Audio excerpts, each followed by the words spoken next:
ایک مسئلہ ہے زکوٰۃ میں کس قیمت کا اعتبار ہوگا؟ قیمت فروخت کا اعتبار ہوگا یا قیمت خرید کا اعتبار ہوگا؟ مثلا مثال کے طور پہ کسی کے پاس تجارت کا مال ہے، بزنس کا کوئی بھی سامان اس کے پاس ہے، اب اس کے اوپر زکوٰۃ فرض ہو رہی ہے، تو اب اس کے اوپر زکوٰۃ کس قیمت کے اعتبار سے نکالیں گے؟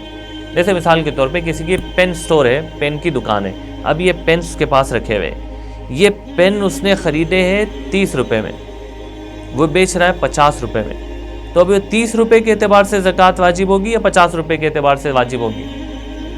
تو شریعت کہتی ہے کہ قیمت فروخت کے اعتبار سے زکوٰۃ واجب ہوگی، مطلب 50 روپے کے اعتبار سے زکوٰۃ واجب ہوگی۔ تو تاجر کیا کرے؟